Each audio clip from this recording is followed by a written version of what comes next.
मजलिस इत्तेहादुल मुस्लिमीन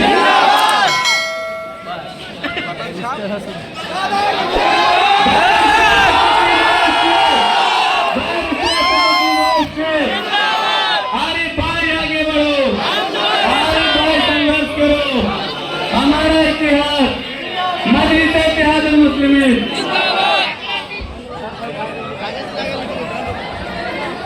अपने इस हिंदू भाई का अस्सलाम वालेकुम व रहमतुल्लाहि व बरकातुहू। अभी थोड़ी देर पहले आजान हुआ था, मैं भी एक हिंदू होते हुए आपको जगाने आया, लोकतंत्र का आजान देने आया। तो आपसे एक नारा मुझे बुलवाना है ताकि ये जो मकसद है हमारा, उस नारे से हम लोग, अभी जो हमारे बबू खान साहब यहाँ से गए थे, बबू खान साहब जो शायद कांग्रेस के अभी यहाँ के जीते हुए हैं, 5 साल के लिए आपने जिताया था, 8 साल तक मौका मिला। और जिन लोगों ने इल्जाम लगाया कि वो AIMIM के उम्मीदवार को खरीद सकते हैं, जिन लोगों ने इल्जाम लगाया या एक जो अफवाह उड़ाने की कोशिश की कि AIMIM के कैंडिडेट को सेट कर लिया, तो जितने हमारे यहाँ कांग्रेस के लोग होंगे, दूसरी पार्टी के लोग होंगे, वो मेरे नारे में अपनी ताकत, अपनी हिम्मत और धारावी के साथ जो अन्याय हो रहा है, अभी एक एक व्यक्ति यहाँ का जो दुकानदार है, व्यापारी है, चिंतित है, रात को सो नहीं पाता है क्योंकि उसको मालूम है कि यहाँ की जमीन खाली कराई जा रही है।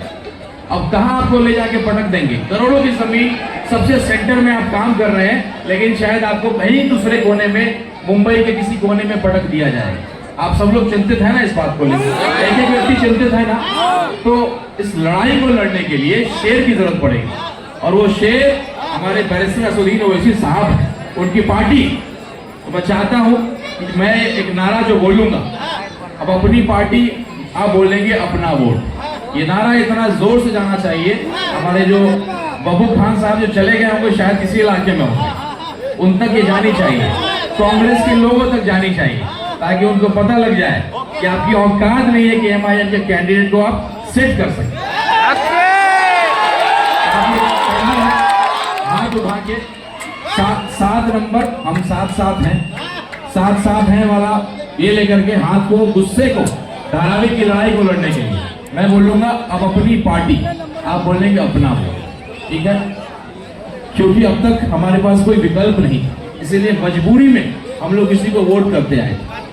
तो आप लोग तैयार हैं अपने गुस्से को जाहिर करने के लिए, पूरे धारावी को बताने के लिए कि आप MIM को सेट करने की आपकी औकात नहीं है।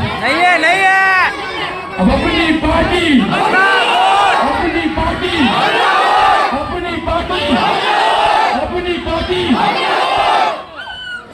इसी इलाके में होंगे, वार्ड तो थोड़ा छोटा होता है, आवाज शायद चला गया होगा, तो सेट करने की आपकी औकात नहीं है। ये जो मैं कह रहा था, धारावी हम बिहार वालों का, यूपी वालों का एक ताकत के रूप में, एकता के रूप में, मुंबई में हमारे किसी बिहार के भाई, किसी यूपी के भाई को अगर कोई तकलीफ होती है तो धारावी फोन लगाओ, अपने लोग बहुत सारे हैं, तुरंत खड़े हो जाते हैं।